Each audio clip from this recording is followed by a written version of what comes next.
నమస్కారం వార్తలకు స్వాగతం. ముందుగా ముఖ్యాంశాలు. మంత్రి తుమ్మల నాగేశ్వరరావు ప్రెస్ మీట్, పలు అంశాలపై వివరణ. మాజీ మంత్రి జగదీష్ రెడ్డి ప్రెస్ మీట్, ఇరు పార్టీలపై ఫైర్. టీడీపీ లీడర్ మీడియా సమావేశం నిర్వహించారు. ఈ సందర్భంగా పలు అంశాలపై ఆయన మాట్లాడారు.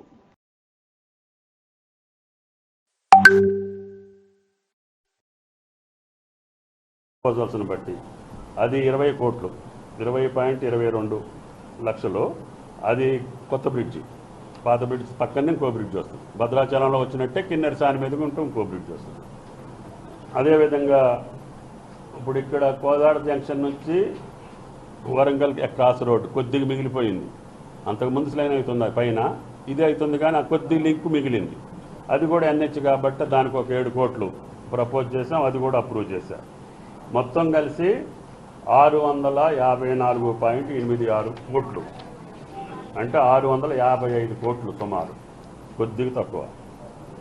ఇంకా పెండింగ్ ఉన్నాయి మా ప్రపోజల్స్ కేంద్రం దగ్గర ఉన్నాయి. ఏంటి అని అంటే సారపాక, అంటే భద్రాచలం నుంచి ఏటూరు నాగారం, అది గతంలోనే శాంక్షన్ ఇచ్చారు కానీ నెంబరింగ్ ఇవ్వాల, అది కూడా పర్సూ చేయమని చెప్పాము.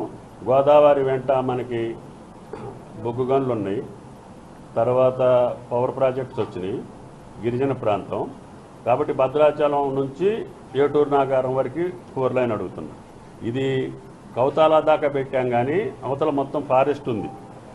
ఏటూరు నాగారం నుంచి కొద్దిగా ఏమీ ఫారెస్ట్ ఉంది, లేట్ అవుతుందేమో అని చెప్పి అప్ టు ఏటూరు నాగారం పెడితే, ఏటూరు నాగారం ఆ నేషనల్ హైవే వస్తుంది కదా, వరంగల్ టు భోపాలపట్నం, దానికి కలిపామనుకో భద్రాచలం నుంచి వెళ్ళే వాళ్ళకి ఆ నేషనల్ హైవే వెళ్ళడానికి దగ్గర అవుతుందని, అదేమో అప్పుడు మహారాష్ట్ర కనెక్ట్ చేయాలని కౌతాల దాకా పెట్టాం, అంటే ఆదిలాబాద్ జిల్లా లాస్ట్ పాయింట్ దాకా పెట్టాం. అది ఎక్కువ ఫారెస్ట్ ఏరియా కాబట్టి ముందు ఇక్కడ దాకా అడుగుతున్నాం. అది వచ్చి 93 కోట్లు, 93 కిలోమీటర్లు. తర్వాత జగ్గయ్యపేట నుంచి కొత్తగూడెం ఒకటి పెట్టుంచి అప్పుడే వయా తల్లాడ, జగ్గయ్యపేట తల్లాడ వైరా తల్లాడ మీదుగా కొత్తగూడెం, అదొకటి కనెక్టివిటీ వస్తే అది 4 లైన్ రోడ్ అవుతుంది. మన జిల్లాలో ఉన్నటువంటి అన్ని రోడ్లు, ఒక ఇల్లెందు రోడ్డు ఉంటుంది, సగం వేసాము, ఆ సగం కూడా మన డబ్బులతోటి ఇల్లెందు వరకు 4 లైన్ వేస్తాం. అయితే మనకు ఇప్పుడు ఇబ్బంది ఉన్నదల్లా తల్లాడ టు భద్రాచలం, ఆ రోడ్డు కూడా కొత్తగూడెం, జగ్గయ్యపేట నుంచి అడిగాం, జగ్గయ్యపేట టు కొత్తగూడెం వయా తల్లాడ, అది వచ్చేసి 100 కిలోమీటర్లు, అది పెండింగ్ ఉంది. మన సీఎం గారు నిర్ణయించిన దాంట్లో కూడా అది పెట్టించాం. అదేవిధంగా భద్రాచలం నుంచి రాజమండ్రి ఒక రోడ్డు అంతకుముందు శాంక్షన్ అయ్యింది. ఎట్నుంచి ఉంది, బుర్గంపాడు నుంచి కుక్కునూరు, ఏలేర్పాడు, అశ్వారావుపేట, జంగారెడ్డిగూడెం మీదుగా రాజమండ్రి, అప్పుడు దేవరపల్లి రోడ్డు రాలేదు. అయితే ఇప్పుడు ఏమైందంటే జంగారెడ్డిగూడెంతో నేషనల్ హైవే వచ్చింది కాబట్టి భద్రాచలం నుంచి బుర్గంపాడు నుంచి ములకలపల్లి నుంచి దమ్మపేట మీదుగా కలపమంటున్నాం. కుక్కునూరు, ఏలేర్పాడు, గోదావరి, పోలవరం వస్తే మునిగిపోతున్నాయి కాబట్టి వాళ్ళు పెండింగ్ పెట్టి ఉంచారు. మధ్యలో కుక్కునూరు, ఏలేర్పాడు 2 మండలాలు మునిగిపోతున్నాయి గతంలో ఉన్న అలైన్మెంటు. అంటే నేనేం చెప్తున్నానంటే ములకలపల్లి మండలం హెడ్ క్వార్టర్ చూసుకొని దమ్మపేట, అశ్వారావుపేట మీదకి వెళ్ళమంటున్నాను. అది ఒకటి మార్క్ చేసి, అది 100 కిలోమీటర్లు ఉంది. అది గతంలో ఇచ్చిందే కానీ పోలవరం వల్ల ఆగిపోయింది, భద్రాద్రి టు రాజమండ్రి అది. కాబట్టి ఆ 3 పెండింగ్ ఉన్నాయి, వాటిని పర్సూ చేయాల్సినటువంటి అవసరం ఉంది. తర్వాత కొత్తగా మేము అడిగేది నాయుడుపేట జంక్షను, రాపర్తి నగర్ ఉంది కదా, దీని మీద ఒక 2 బ్రిడ్జులు అడుగుతున్నాం. ఎక్కడెక్కడ, శ్రీశ్రీ విగ్రహం దగ్గర ఒకటి, ఫ్లైఓవర్లు అడుగుతున్నాం, ఎన్టీఆర్ సర్కిల్ ఒకటి, శ్రీశ్రీ సర్కిల్ ఒకటి. అది ఎన్హెచ్ఏ కింద ఉంది కాబట్టి వాళ్ళ డబ్బులతో చేద్దాము. 2 ఫ్లైఓవర్లు వస్తే సిగ్నల్ ఫ్రీ ఉంటుందని,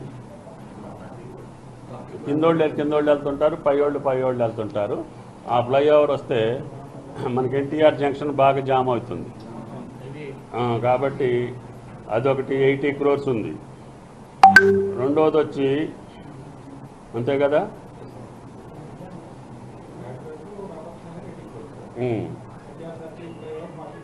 ఓకే ఓకే. ఒకటేమో నాయుడుపేట నుంచి తిన్నగా మున్నేరు రివర్.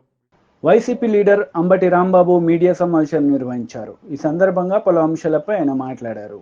జగన్మోహన్ రెడ్డి గారిది కూడా వేసి ఇదిగో పూర్తి చేస్తా అన్నాడు, చేయలేదు, చూడండి అని నవ్వుతున్నావు.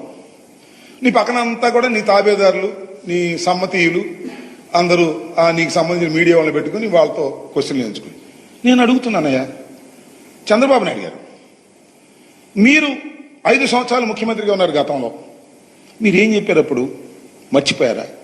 ఒకసారి వేయండి అయ్యా. ఇదే శాసనసభలో జగన్మోహన్ రెడ్డి గారు అపోజిషన్ లీడర్గా ఉన్నప్పుడు దేవినేని ఉమా మీ ఇరిగేషన్ మినిస్టర్ ఏం మాట్లాడాడో దానికి సమాధానం చెప్పగలరా మీరు? ఇవాళ చెప్పండి, ఒకసారి చూడండి.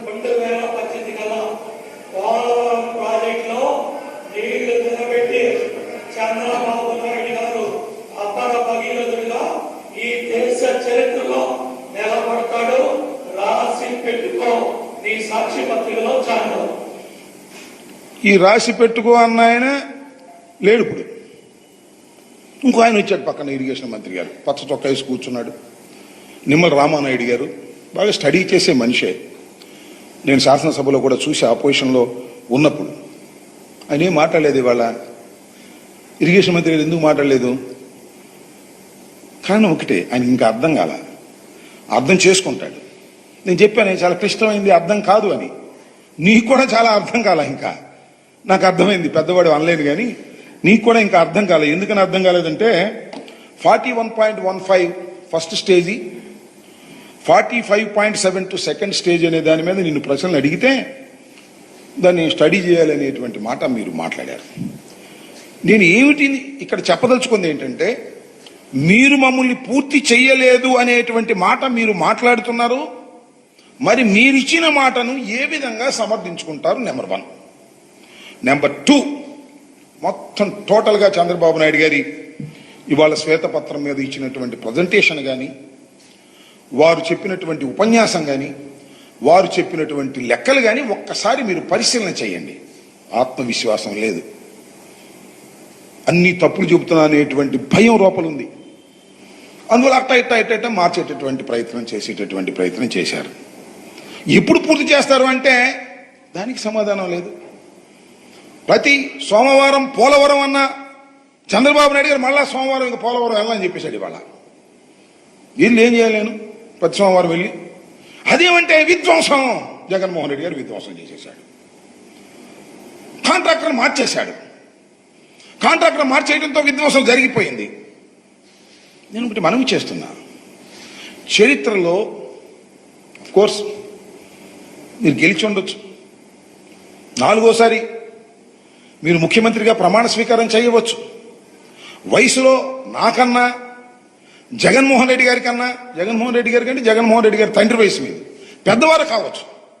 కానీ అసత్యాలు మాట్లాడితే మీరు ఎంత బలంగా గెలుచున్నా ప్రజలు నమ్ముతారని మాత్రం దయచేసి అనుకోవద్దని మనం చేస్తున్నాను. నారా చంద్రబాబు నాయుడు గారు మీరు వాళ్ళన్ని పచ్చి అవాస్తవాలు చెప్పేటటువంటి ప్రయత్నం చేశారు. మొత్తం విషయాన్నంతా కూడా వైఎస్ఆర్ ప్రభుత్వం మీద, మరి మాట్లాడితే ప్రభుత్వంగా జగన్మోహన్ రెడ్డి గారి మీద నెట్టేసి విధ్వంసం చేసేశారు అనేటువంటి మాట. జగన్మోహన్ రెడ్డి గారు విధ్వంసం చేయబట్టే మేము మా 5 సంవత్సరాల కాలంలో కూడా మేము పూర్తి చేయలేకపోతున్నాం అనేటువంటి చేతులు పైకెత్తేటటువంటి కార్యక్రమం ఇవాళ మీకు చాలా స్పష్టంగా అర్థమై ఉంటుందని నేను భావిస్తా ఉన్నా. ఇక్కడ టోటల్గా ఇక్కడ గమనించవలసినటువంటి అంశం ఏమిటంటే, ఎందుకు ఆలస్యం అవుతుంది? ఎస్, నేనే చెప్పానే, నేను అర్థం చేసుకున్నాను. ముందు అర్థం కాలేదు, అర్థం చేసుకున్నాను. అర్థం చేసుకుని జగన్మోహన్ రెడ్డి గారి దగ్గరికి వెళ్ళి ఇది ఆలస్యం అవుతుందని చెప్పాను. తర్వాత నేను కూడా చెప్పాను. కారణం ఏంటి? మీరు చేసిన తప్పిదాల వల్లనే ఇవాళ ఈ ప్రాజెక్టు సర్వనాశనం అయ్యింది అని ఖచ్చితంగా నిరూపించగలనని మనవి చేస్తున్నాం. మా మీద నెట్టేయటం కాదు, ఇవాళ మీరు అధికారంలో ఉన్నారని. ఖచ్చితంగా మీరు చేసినటువంటి తప్పిదాల వలన, ప్రోటోకాల్ మీరు ప్రారంభించకపోవడం వలన, ప్రయత్నం చేయకపోవడం వలన ముందు కట్టవలసింది వెనక కట్టవలసింది ముందు కట్టడం వలన ఇవాళ ఈ పరిస్థితి ఏర్పడింది. ఎవరన్నా నిపుణుల్ని కనుక్కోండి, మీ దగ్గర నిపుణులు ఉన్నారు కనుక్కోండి. రహస్యంగా పిలిచి డైరెక్ట్గా అడగరు. కానీ నారాయణ రెడ్డి గారని ఆయన ఈఎన్సీ ఉన్నాడు, వెంకటేశ్వరరావు గారని సలహాదారుడు ఉన్నాడు, వాళ్ళిద్దరికి బాగా తెలుసు. వాళ్ళని పిలిచి అడగండి గదిలోకి, అయ్యా ఏంటి అసలు వాస్తవం ఏంటి చెప్పండి అని అడగండి. మీకు చెప్పడానికి భయపడతారు వాళ్ళు, ఎందుకంటే మీరు 4వసారి ముఖ్యమంత్రిగా కాబట్టి ఉన్నారు కాబట్టి. వాళ్ళని అడగండి, చెప్తారు ఎందుకు జరిగిందో, డయాఫ్రామ్ వాళ్ళు ఎందుకు కొట్టుకుపోయిందో. It's a very simple issue. మేమేమీ చేయలేదు, కాలయాపన చేశాం. నేను మనవి చేస్తున్నా, మేము అద్భుతమైన పురోగతిని ఈ 5 సంవత్సరాల కాలంలో అనిల్ గారు ఉన్నప్పుడు కానీ నేనున్నప్పుడు కానీ పురోభివృద్ధిని తీసుకొచ్చినటువంటి వ్యక్తులమని కూడా మనం చిత్తశుద్ధిగా డాక్టర్ వైఎస్ రాజశేఖర రెడ్డి గారు కలలు కన్నటువంటి ఈ ప్రాజెక్టుని పూర్తి చేయాలనే తపనతో పనిచేశాం తప్ప బిల్లులు చేసుకుని డబ్బులు కాజేయాలని పనిచేయలేదు. గుర్తుపెట్టుకోండి. నేను కొన్ని ప్రశ్నలు అంతకు ముందు అడిగాను, ఇప్పుడు కూడా అడుగుతాను. ఇవాళ కాకపోతే ఏంట్లే ఆ రాంబాబు ఆంబోతు వాడికి చెప్పేది అనుకోకుండా చెప్పే ప్రయత్నం చేయండి. మీ చిత్తశుద్ధిని పరిశీలించుకోండి. నారా చంద్రబాబు నాయుడు గారు, నేను ఒకటే అడుగుతా ఉన్నా ఇవాళ, ఇంకా చూపిస్తాను మీకు కావాలిస్తే. అయ్యా చంద్రబాబు నాయుడు గారు, రాష్ట్రం విడిపోయింది, దురదృష్టం. హైదరాబాద్ లాంటి మహాపట్టణం మనకు రాలేదు.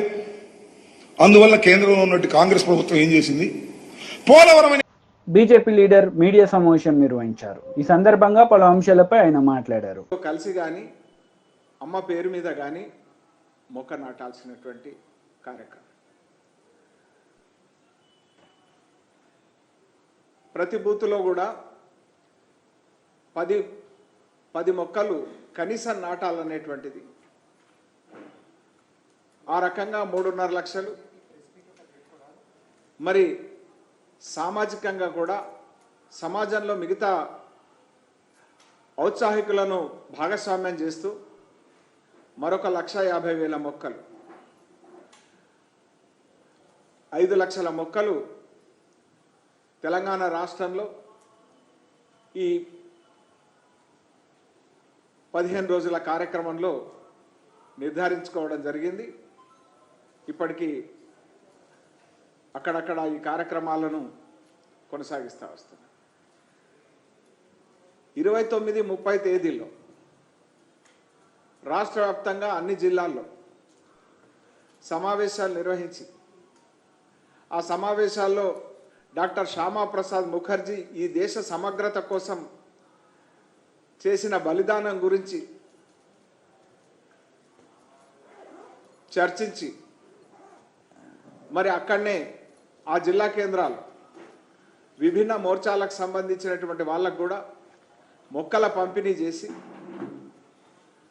హైదరాబాద్ మరి రాష్ట్ర నాయకులందరూ కూడా ఆ జిల్లా కేంద్రాల్లో ఈ కార్యక్రమానికి డ్రైవ్ను ప్రారంభిస్తారు.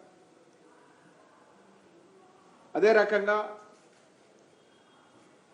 5, 6 తేదీల్లో 4వ తేదీకే మొక్కలు సన్నద్ధం చేసుకొని ప్రతి బూత్ కూడా ప్రతి జిల్లాకు రాష్ట్ర పార్టీ నుంచి ప్రతి జిల్లాకు ఒకరు వెళ్ళిన తర్వాత ఆ జిల్లాలో కనీసం 50 మంది ప్రతి మండలంలో ఉన్నటువంటి శక్తి కేంద్రాలకు కూడా వెళ్ళేటువంటి కార్యక్రమం. మండల కమిటీలో ఉన్నటువంటి వాళ్ళు ప్రతి బూత్కు వెళ్ళి ఈ యొక్క అమ్మ పేరు మీద ఒక మొక్క కార్యక్రమాన్ని అమలు చేసేటువంటి బాధ్యతను వారికి అప్పచెప్పడం జరిగింది. దాంట్లో భాగంగా మరి జిల్లాలకు వెళ్ళేటువంటి వాళ్ళ లిస్టు మీకు కాపీ ఇవ్వడం జరుగుతుంది. డాక్టర్ శ్యామాప్రసాద్ ముఖర్జీ 33 సంవత్సరాల అతి పిన్న వయసులో కలకత్తా యూనివర్సిటీకి వైస్ ఛాన్సలర్గా వ్యవహరించారు. నెహ్రూ నేతృత్వంలో ఏర్పడినటువంటి ప్రజాప్రభుత్వంలో ఆ రోజు భారీ పరిశ్రమలు, సరఫరాల శాఖ మంత్రిగా వ్యవహరించారు. లియాఖత్ అలీ ఒప్పందాన్ని వ్యతిరేకించి నెహ్రూ లియాఖత్ అలీ మధ్యలో ఒప్పందాన్ని నిరసించి రాజీనామా చేసి బయటకు వచ్చారు. మరి 1951 సంవత్సరంలో అక్టోబర్ 21న నేటి భారతీయ జనతా పార్టీ మూలమైనటువంటి భారతీయ జనసంఘాన్ని స్థాపించారు. 1952 ఎన్నికల్లో జరిగినటువంటి 52 మొదటి సార్వత్రిక ఎన్నికల్లో వారు బెంగాల్ నుంచి పార్లమెంట్కి ఎన్నికైనరు. వారు ఏదైతే ఆర్టికల్ 370 ఏదైతే ఆ కాశ్మీర్కి వెళ్ళాలంటే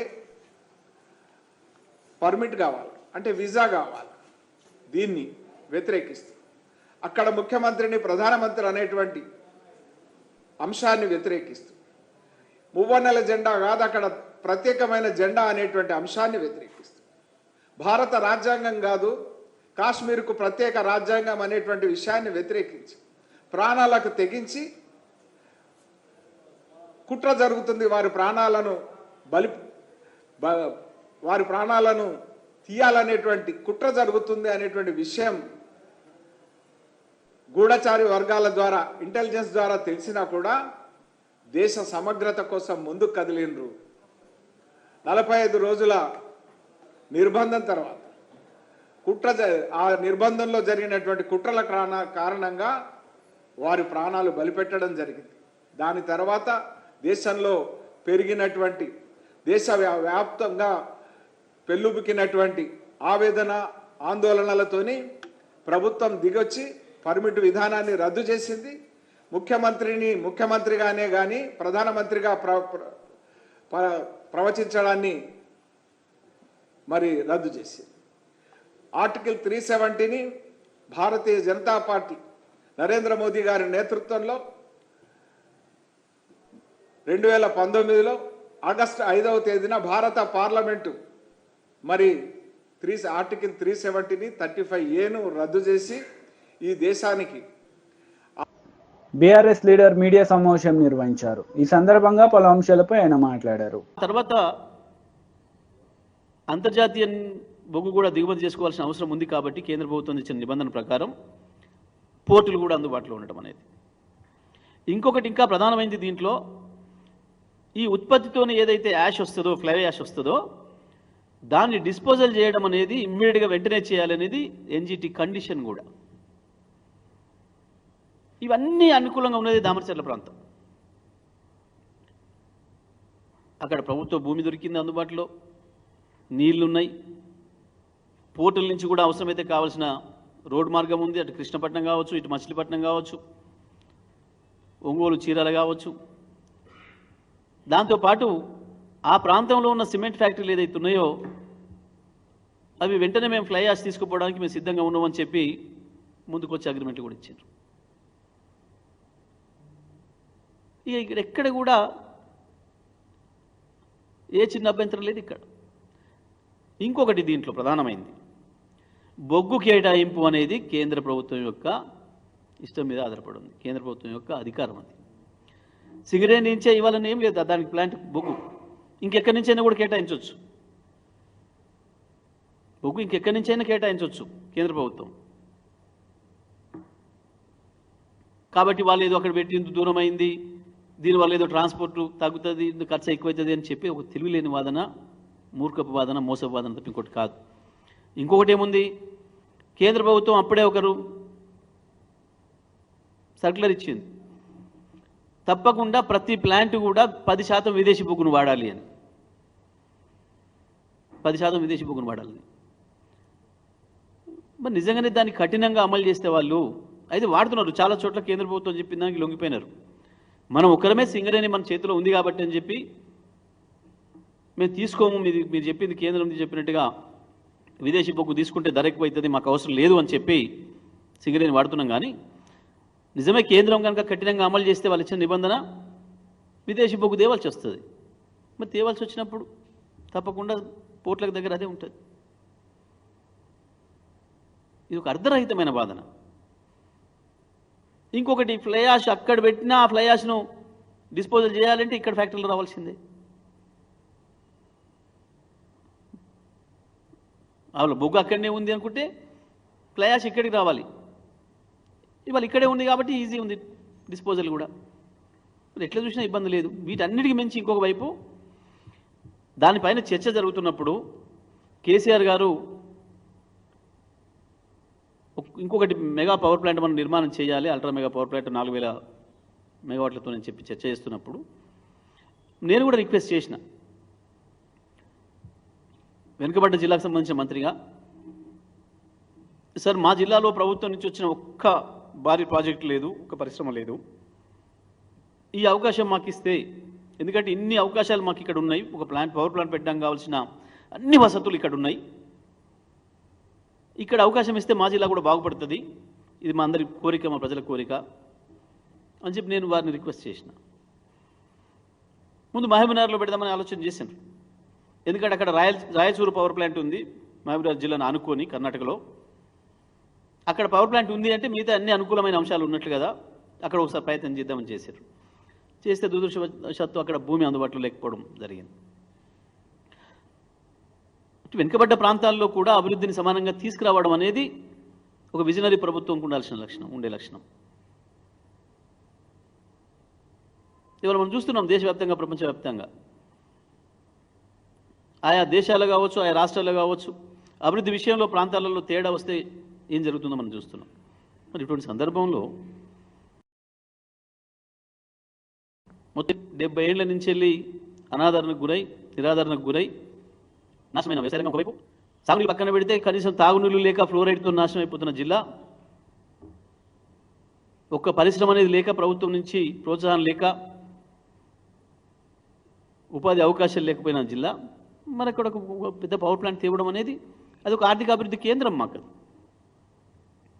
తప్పకుండా ఇవాళ మా జిల్లా ఆర్థిక ముఖ రూపం మారిపోతుంది, అది అవసరం.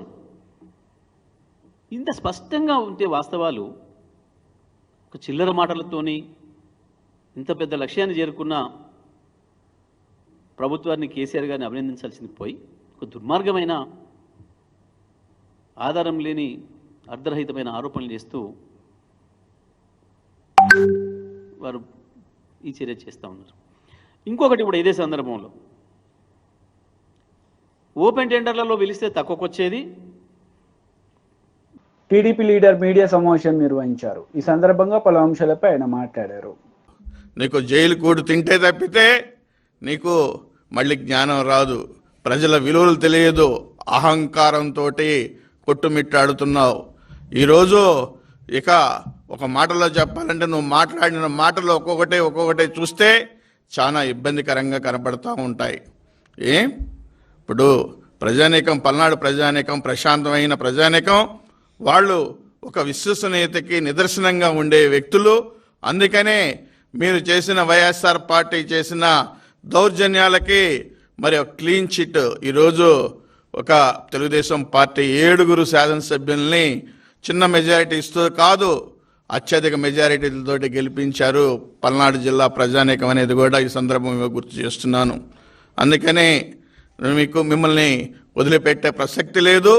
మీరు చేసింది ఒక్కొక్కటి తవ్వాల్సిన బాధ్యత ఉంది ఈ ప్రభుత్వానికి. నేను ఈ ప్రభుత్వానికి కూడా, కూటమి ప్రభుత్వానికి కూడా తెలుగుదేశం పార్టీ తరపు నుండి నేను విజ్ఞప్తి చేస్తున్నాను. ఇదే పిన్నెల్లి సోదరులు చేసిన దౌర్జన్యాలన్నిటినీ ఒక్కొక్కటి బయటకు తీయాలనే దాని మీద ఈ ప్రభుత్వానికి నేను విజ్ఞప్తి చేస్తున్నాను. తప్పనిసరిగా ఇక్కడ ఇటువంటి దోషుల్ని శిక్షించడం వల్ల మరి ప్రజానీకం కూడా హర్షిస్తారు.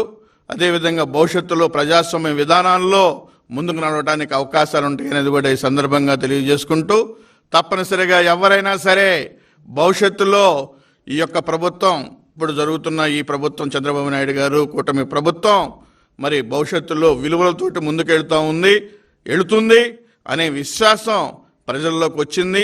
అభివృద్ధి జరుగుతుందనేది ప్రజల విశ్వసిస్తున్నారు.